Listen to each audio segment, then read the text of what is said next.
আজ বুদ্ধ পূর্ণিমা। আমি গৌতম বুদ্ধের পুরানো জন্মের গল্প নিয়ে এই জাতকের গল্প শুরু করেছি। গৌতম বুদ্ধ অনেকগুলো জন্মগ্রহণ করেছেন, তারপর তিনি গৌতম বুদ্ধ হয়ে জন্মেছেন। সেই সমস্ত গল্পগুলো জাতকের গল্প হিসাবেই পরিগণিত হয়। সেই গল্পগুলো শিক্ষামূলক গল্প, যা আমাদের শিক্ষা দেয় জীবনের পথে চলার জন্য আমরা কিভাবে ব্যবস্থা নিতে পারি। আজকে সেই রকমই আর একটি গল্প আমি উপস্থাপনা করছি। এক দেশে অনেক দিন আগে এক বণিক ছিল। বণিকের একটি পুত্র সন্তান ছিল, তার নাম বোধিসত্ত্ব। বণিকদের কাজ হচ্ছে ব্যবসা বাণিজ্য করা।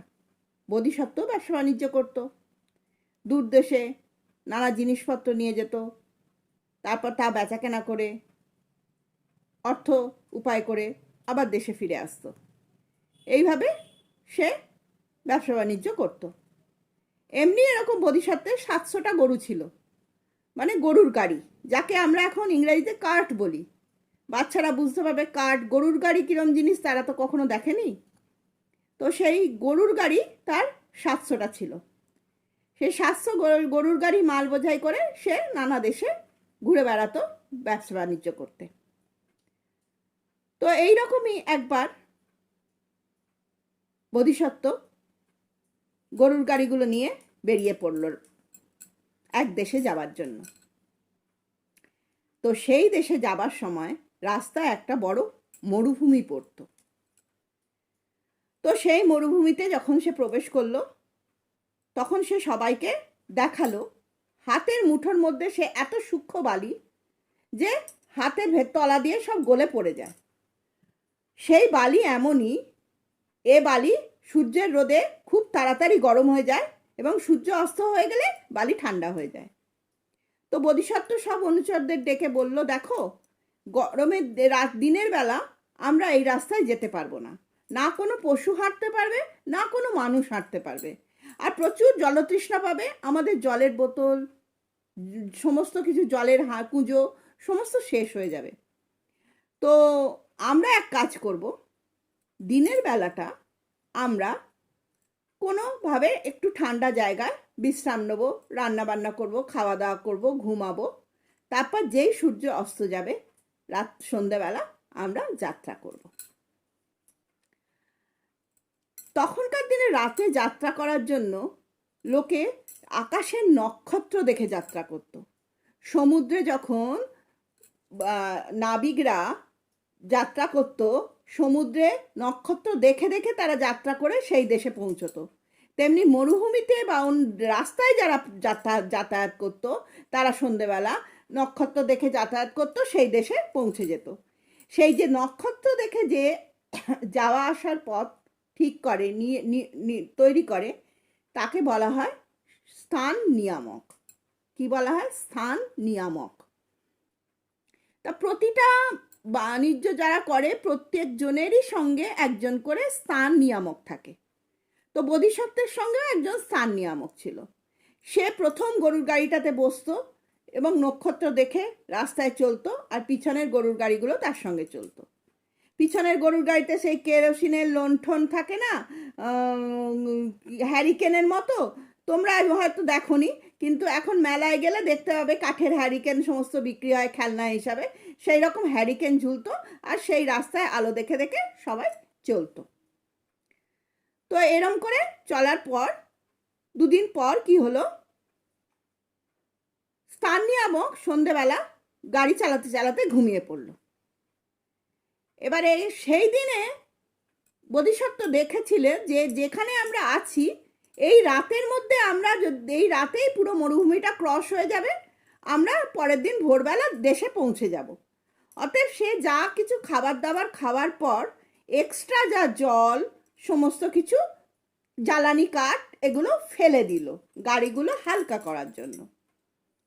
এদিকে স্থান নিয়ামক রাত্রিবেলা গাড়ি চালাতে চালাতে ঘুমিয়ে পড়ল।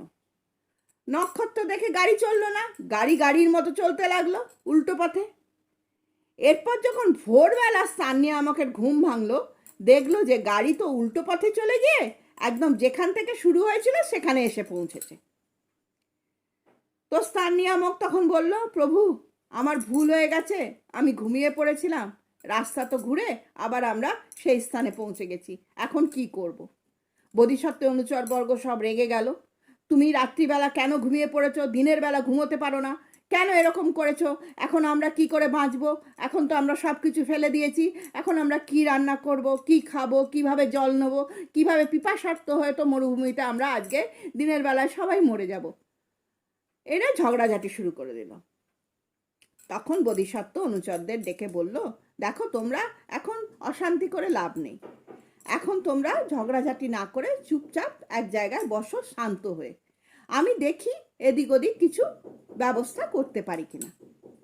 বলে বোধিসত্ত্ব কিছুটা দূর হেঁটে গিয়ে কিছুটা দূরে গিয়ে দেখলো এক জায়গায় অনেক কুশ হয়ে আছে। কুশ জানো তো, ঘাসের মতো, ঘাস যেমন ছোট ছোট হয়, কুশগুলো একটু বড় বড় হয়, এক গুচ্ছ কুশ এরম লম্বা হয়ে গজিয়ে আছে। তখন বোধিসত্ত্ব ভাবলেন যে যেখানে কুশ আছে তার নিচে নিশ্চয়ই জল আছে, জল না থাকলে তো কুশ বড় হতে পারবে না।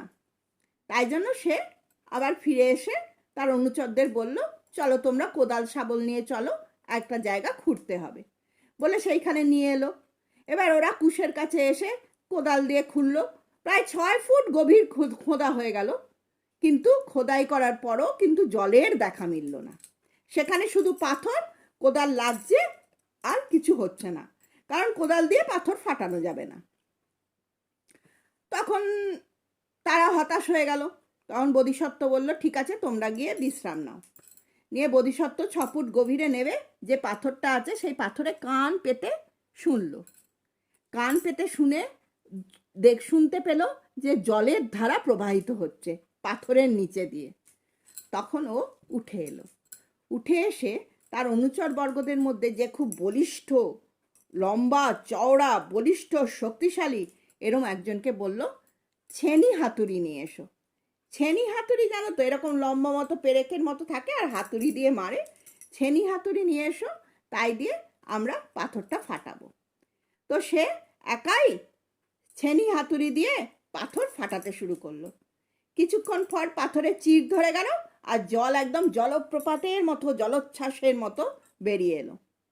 তখন সবাই খুব আনন্দ পেল, সবাই জলের মধ্যে স্নান ঠান করে নিল, কিছু জল ভরে নিল, খাবারের জল ভরে নিল, রান্নার জল ভরে নিল, নিয়ে সব কিছু রেডি করে নিল। করলো কি, গরুর গাড়িতে যে কিছু কাঠের বাক্স ছিল, যেগুলোর মধ্যে কয়েকটা জিনিসপত্র আছে, সেগুলো অন্য জায়গায় রেখে অন্য বাক্সে রেখে সেই পুরনো কিছু ভাঙাচোরা কাঠের বাক্সকে তারা জ্বালানি তৈরি করে নিল। কারণ কাঠ দিয়ে তো আগুন জ্বালাতে হবে না, আগুন না জ্বালালে তো রান্না করতে পারবে না। তো সেই জ্বালিয়ে নিয়ে তারা রান্না বান্না করলো, খাওয়া দাওয়া করলো, বিশ্রাম নিল, নিয়ে ঘুমালো, নিয়ে তারপরে সন্ধে পর্যন্ত তারা বিশ্রাম নিল। সন্ধে হতে আবার গরুর গাড়ি যাত্রা শুরু হলো। স্থান নিয়ামক সেই প্রথম গাড়িতে গিয়ে বসলো এবং এবারে সে সজাগ ছিল এবং নক্ষত্র দেখে দেখে সে রাস্তা চলতে লাগলো এবং রাত ভোর হতে না হতেই তারা সেই দেশে পৌঁছে গেল। সেইখানে পৌঁছে বোধিসত্ত্ব তার জিনিসপত্র বেচাকেনা করলো, অর্থ উপার্জন করলো, অর্থ উপার্জন করে সে তারপর দেশে ফিরে এলো। এই থেকে তোমরা কি শিক্ষা পেলে? শিক্ষা একটাই পেলে যে কখনো কোনো কাজে হতাশ হওয়া যাবে না। কোনো কাজ যদি ব্যর্থ হয়ে যায়, দেখো যে কোনো কাজে তুমি ব্যর্থতা পেয়েছো, হতাশ হয়ে বসে পড়লে হবে না, ঝগড়াঝাটি করলে হবে না, মাথাকে ঠান্ডা করে নতুন পথের খুঁজতে হবে, সন্ধান করতে হবে, নতুন কিছু খুঁজতে হবে যেখান থেকে তুমি আবার নিজেকে তৈরি করতে পারো। তার জন্য পরিশ্রম এবং অধ্যবসায় খুব দরকার। তাই কোনো কিছুতে ব্যর্থ হলে, আমি পরীক্ষায় কম নাম্বার পেয়েছি, আমি বসে গেলাম হা হুতাশ করে, তাতে কি তুমি পরীক্ষায় বেশি নম্বর পাবে? পাবে না। তোমাকে অন্য রাস্তা অ্যাপ্লাই করতে হবে, দেখতে হবে কোন জায়গায় তুমি গলত আছো, সেটাকে কিভাবে ঠিক করা যাবে, তার জন্য পরিশ্রম করতে হবে। অধ্যবসায়ের সঙ্গে করলে তুমি তাতে অনেক বেশি নম্বর পাবে, অনেক বেশি বড় হয়ে যাবে। তাই জন্য পরিশ্রম ও অধ্যবসায় মানুষকে অনেক বড় করে। তাই জন্য হা হুতাশ করো না, পরিশ্রম এবং অধ্যবসায় করো যেন তোমার জীবনে থাকে। এইভাবে মানুষ বড় হয়। তাহলে এই গল্প আমার এখানেই শেষ হলো।